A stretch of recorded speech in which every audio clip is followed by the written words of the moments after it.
So we have two justices recently striking down the New York State mandate that required public service employees to be vaccinated back in 2021, I believe, that the mandate was unconstitutional and a violation of their equal protection of rights, both procedurally and substantively. So we have two justices that have handed out this decision in the last month.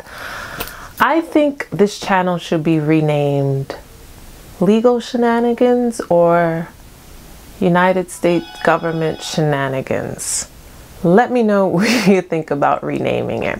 Before I get into the particulars, actually there's my doorbell. Give me a second.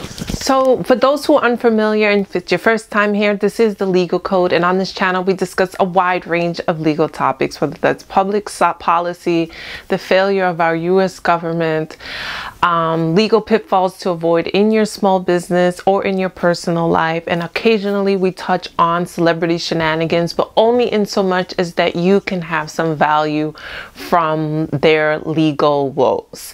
And if you like that sort of thing, don't forget to like and subscribe, and please share with anyone else you think will find value. Also, I am a real life attorney, so if you have some issues you would like to go over with an attorney, if you would like to troubleshoot some area of your business, or if you're just exhausted with trying to duct tape your legal plan together and protecting yourself, you can of course schedule a consultation with me. The link is in the description box. Now, without further ado, let's discuss this mandate and what it means for public service employees. In October of 2022, a New York trial court found that the COVID-19 vaccine mandate for public employees was unlawful and struck down.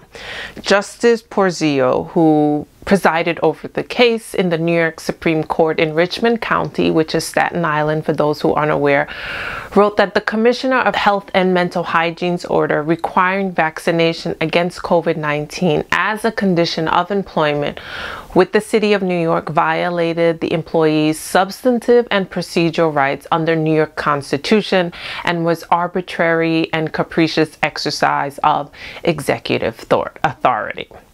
So he ordered the petitioners, who were former employees who brought the lawsuit from the Department of Sanitation. So the Department of Sanitation employees, 16 employees, brought this lawsuit, and they were terminated due to non-compliance with this mandate. So they were ordered by this, pursuant to this court case, to be reinstated with back pay. The Commissioner of Health and Human Services originally issued the order on October 20th of 2021, which required all city employees to show proof of at least one dose of the vaccine. And then on December 2021, the mandate was extended to cover employees in the private sector. Thereafter, the following year, March of 2022, Mayor Eric Adams then signed an executive order providing blanket exemption for private employees who worked as athletes, performers, and other artists. So this small segment of the population was exempt from following this mandate. However, on September of 2022, Mayor Adams then announced that the private sector vaccine mandate would be lifted in its entirety effective November 2022, while the public sector vaccine mandate remained. So the court found that Mayor Adams' executive order exempting certain employees from the vaccine mandate resulted in the mandate being arbitrary and capricious. This means that it was willfully unreasonable action without consideration or disregard of facts or laws. That it was totally baseless, not based in any legal authority. In the court's view, the executive order mandate was unreasonable and against any sound logic because it altered the nature of the mandate so that it applied differently to similarly situated employees in identical circumstances, i.e., unvaccinated private employees were treated differently from unvaccinated public employees. This amounted to a violation of the public employees' constitutional right to equal protection under the law. The court also held that in issuing the mandate, the city's executive branch usurped the power of the legislation because it was overreach of the executive branch's power, therefore violating the separation of powers. Though the court affirmed the authority of the city to, of course, issue the mandate, of course it had the authority during a public emergency, that the mandate was only supposed to be temporary and it must be tied to an ongoing public health emergency. Further, the court stated that if the order was truly about public health rather than about compliance, then unvaccinated workers would have been placed on leave as soon as the mandate was issued, rather than remaining on full active duty for months while their medical and religious exemption requests were considered. So if the reason for the mandate was based in public health, the court reasoned, then there would not have been this grace period for compliance, and the public employees would have been immediately sent home, therefore undermining any rationale that this was for public good, because they were still working. Wasn't the threat still there while the exemptions were being processed by human resources personnel?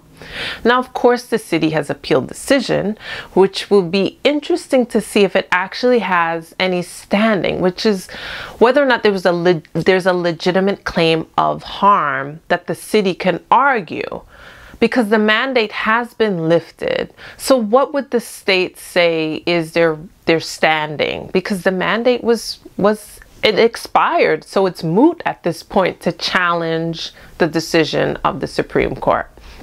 Now, Justice Porzio also reasons that we have learned through the course of the pandemic that the vaccine against COVID-19 is not absolute. Breakthrough cases occurred. Even those who have been vaccinated against COVID-19 is not absolute. And then President Biden then said the pandemic is over. So this mandate really does not hold up to what it's masqueraded as something else. So this also means that the 16 fired sanitation workers in Staten Island who did not comply with the New York City mandate will get their jobs back with back pay. Also, similar to this case, the NYPD, another judge who was ruling over the city's vaccine as it relates to New York City police officers, ordered the officers who were fired or put on leave to be reinstated. So there's a similar outcome of these cases as to the sanitation workers and the police officer. The judge ruled that the city had no legal basis or lawful authority for the Department of Health to exclude employees from the workplace and impose any other adverse employment action.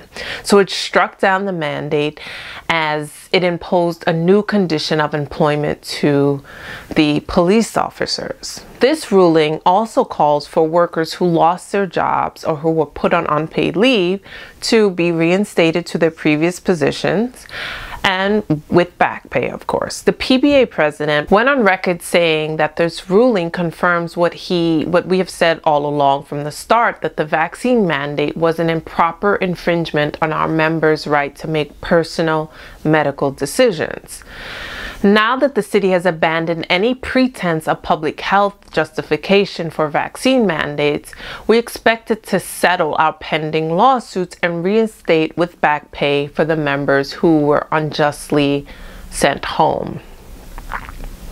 Now, because both of these cases are under appeal, the judge's decision will be frozen until the appeal is heard in the higher court. So they're not immediately going back to work, but there's hope in sight, because the appellate court will be looking at how these cases were handled in the lower court, and it's extremely persuasive in that both of these in the same jurisdiction had the same outcome. So unless there's a glaring error of law or something like that, they're compelling for the higher court, for the appellate court. to say, no, we affirm the lower court decision. So as it relates to the mandates, what do you think about entertainers and athletes who were exempt from this, even though they pose the same risk of contracting and or spreading the virus as first responders and other public service employees? Why do you think that the government, the New York mayor, I should say, decided to exempt that small segment of employees? Let me know in the comment section. Also, let me know if you're in total disagreement of these justices' decision in terms of the mandate violating the equal protection of the laws of the public service employees, or do you think it was rightful that they were terminating it for not complying? Do you also think that it was an overreach of the executive branch in requiring this mandate? Do you think it was or do you think there was a compelling reason at the time? I'm really curious about your thoughts. Whatever side of the aisle you're on, you can let me know in the comment section. With that being said, I will see you next time. This is The Legal Code. Don't forget to like and subscribe, and have a good day.